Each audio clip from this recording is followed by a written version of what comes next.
રાધે રાધે, જય સિયારામ.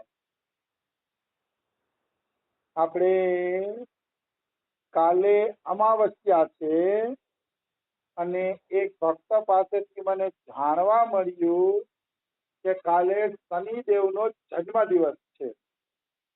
તો થોડુંક શનિદેવ વિશે લેવામાં આવે. મને ખુશી મળે જ્યારે હું શનિદેવ વિશે બોલું, કારણ કે શનિદેવ ભગવાન શ્રી કૃષ્ણના પરમ ભક્ત છે અને પરમ ભક્તનું ચરિત્ર જો મુખેથી ગાવા મળે તો એ મુખના પણ સૌભાગ્ય છે અને સાંભળવા વાળા વ્યક્તિના પણ સૌભાગ્ય છે કે આપણા મુખેથી આપણે ભક્તોના ચરિત્રોને ગાય તો બહુ સૌભાગ્યની વાત છે. તો શનિદેવની આપણે વાત કરીએ તો શનિદેવ સૂર્ય નારાયણના સંતાન છે, દીકરા છે. સૂર્ય નારાયણના સંતાન હોવાના કારણે ભગવાનના ભક્ત હોવા સ્વાભાવિક છે, કારણ કે સૂર્યનું સંતાન અને ભક્તિ ન કરે એવું કદાપી સંભવ નથી. યમુનાજી પણ સૂર્યના દીકરી છે એવી વસ્તુ છે. અશ્વિની કુમાર પણ સૂર્યના સંતાનો છે.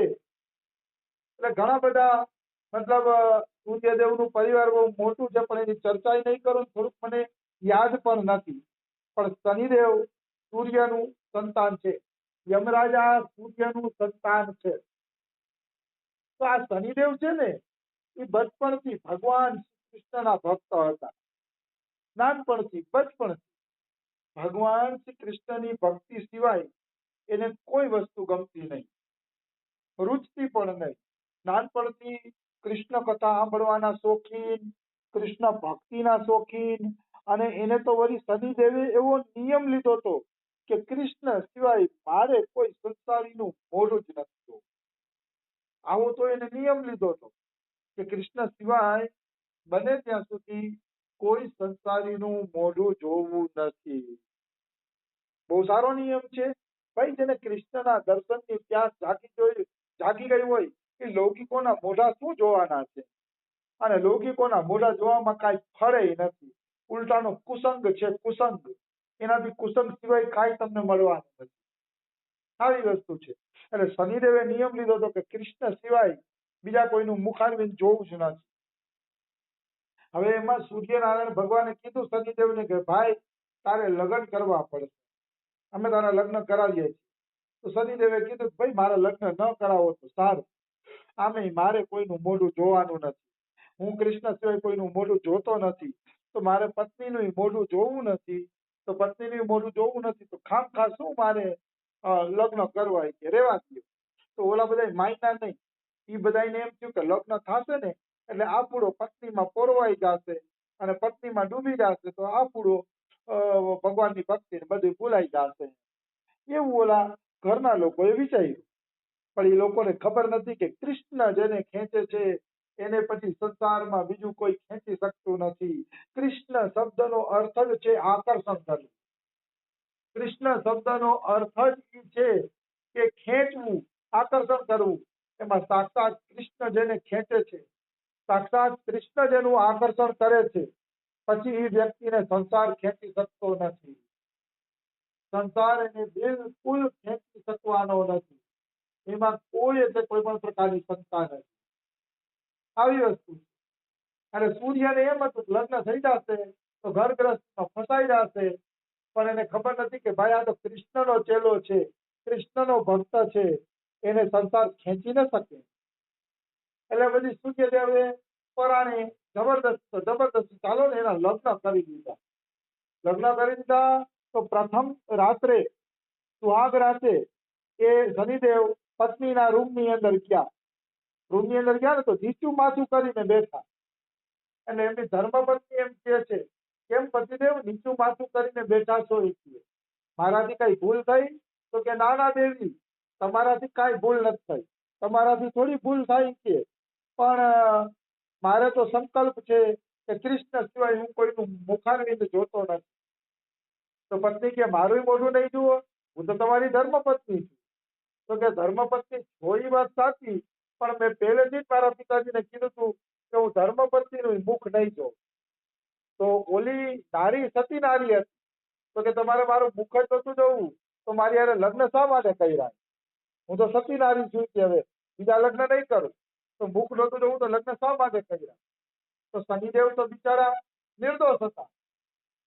નિર્દોષ હતા એટલે એને તો ચોખ્ખું કીધું કે ભાઈ હું નિર્દોષ છું કે મેં પિતાજીને પહેલેથી જ કીધું તું કે હું પત્નીનું મુખ નહીં જોઉં, તમે લગ્ન ન કરાવો.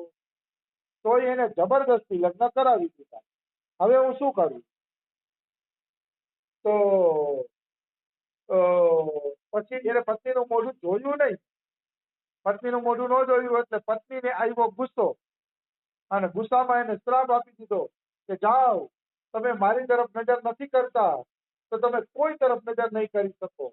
જો બીજા કોઈ તરફ તમે નજર કરશો તો જેના ઉપર તમે નજર કરશો એનું ડોકું, મસ્તક અને ધડથી અલગ થઈ જશે. આવો શ્રાપ આપી દીધો. તો શનિદેવ કે ભલું થયું પત્ની, ભલું થયું. મારેથી કે આમે કોઈને જોવા નથી, આમે મારે તો ક્યાંય નજર કરવી નથી, ભલું થયું. આવી ભક્તોની ભાવના હોય છે. જો શ્રાપ લાગે છે તો એમાં ભલું દેખાય છે. જો તેને પ્રતિકૂળ પરિસ્થિતિમાં ભલું દેખાય ને એ ભગવાનનો ભક્ત હાથ. પ્રતિકૂળ પરિસ્થિતિથી ગભરાય અને પ્રતિકૂળ પરિસ્થિતિથી ભાગે એ ભક્ત જ ન કહેવાય. આવી વસ્તુ છે. શનિદેવને પ્રતિકૂળ પરિસ્થિતિ આવી તો પણ શનિદેવ પ્રસન્ન હતા. એને કોઈ પણ પ્રકારની ચિંતા નહોતી. તો પછી એક વખત શનિદેવ ફરતા ફરતા પાર્વતીના ઘરે ગયા. પાર્વતીના ઘરે ગયા તો ત્યાં ગણેશજીનો જન્મ થયો. તો પાર્વતીએ કીધું શનિદેવ મારા દીકરા ઉપર દ્રષ્ટિ કરો, કે કૃપા દ્રષ્ટિ કરો, આશીર્વાદ આપો. કે મારા ઘરે કે કાનુડા જેવો દીકરો થયો છે, કે આશીર્વાદ આપો. તો શનિ કે ભાઈ મારી દ્રષ્ટિ ભારે છે, મારી દ્રષ્ટિ કોઈ ઉપર પડે નહીં હાર. તો કે શનિદેવ એવું શું બોલો છો? કે મારા દીકરાને તમે આશીર્વાદ આપો ને, આશીર્વાદ નથી આપો એટલે તમે આવું બહાનું કરો છો.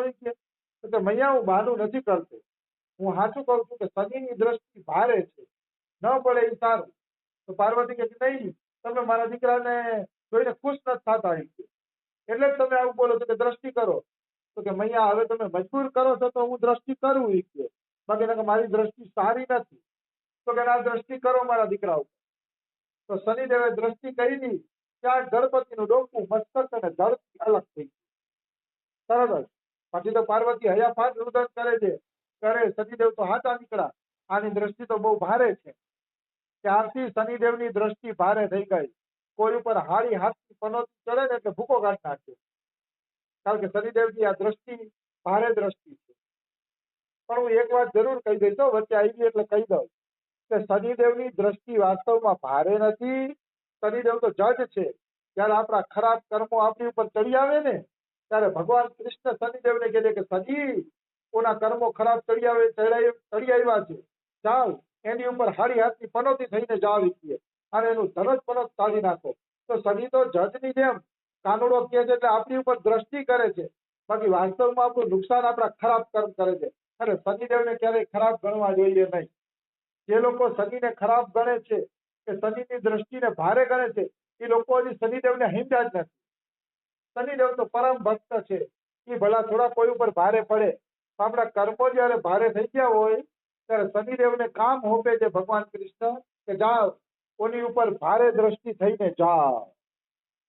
એટલે આવી વાત છે, બીજું કઈ નથી આમાં. તો શનિદેવને ખરાબ ગણવા જોઈએ નહીં. એ 7.5 આવે તોય ભલે, 8 વર્ષ આવે તોય ભલે, મૂળમાં આપણા કર્મો જ છે.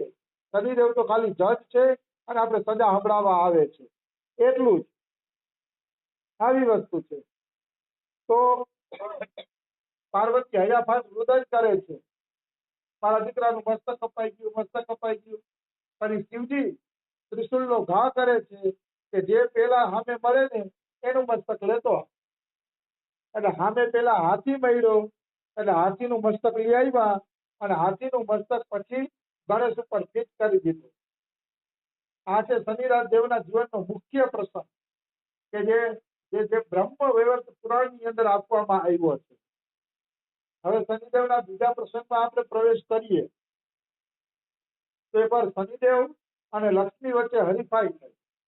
લક્ષ્મી કે હું સુંદર છું અને શનિદેવ કે હું સુંદર. બે ઝઘડો કરવા માંડ્યા. આમ તો શનિદેવ કાળા છે હો. અમે અહીંયા ફોટા મૂર્તિ જોઈ ને તો કાળા ભમર જેવા છે, કાળો જ કલર કરી દીધો, પણ તોય શનિદેવ લક્ષ્મી હારે ઝઘડો કરે છે કે હું સુંદર છું. લક્ષ્મી કે હું સુંદર છું. તો ચાલો આપણે નિર્ણય કરાવીએ છીએ. ત્યાં રસ્તાઓ નારદજી મળી ગયા. નારદજી મળી ગયા ને તો ચાલો નારદજી મળી ગયા તો એ જ નિર્ણય કરી દઈએ કે આપણા બે માંથી સુંદર કોણ.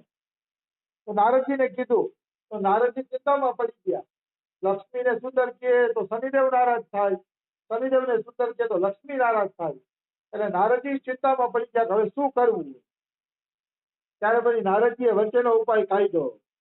બહુ સરસ જવાબ આપે છે કે હે લક્ષ્મી, તમે આવો ત્યારે સુંદર લાગો છો, અને હે શનિદેવ તમે જાઓ ત્યારે સુંદર લાગો છો.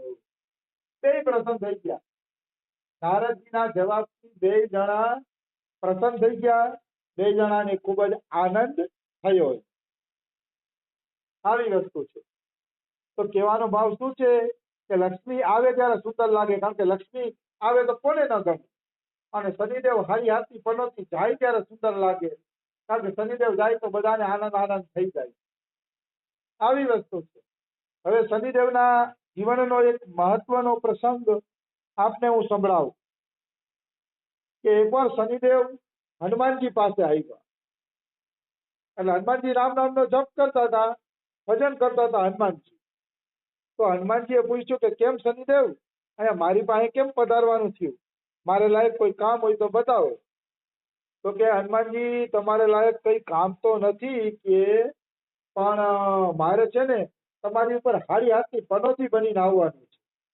તો હનુમાનજી કે રાખો ને ભાઈ, હવે અમને ભજન કરવા દો.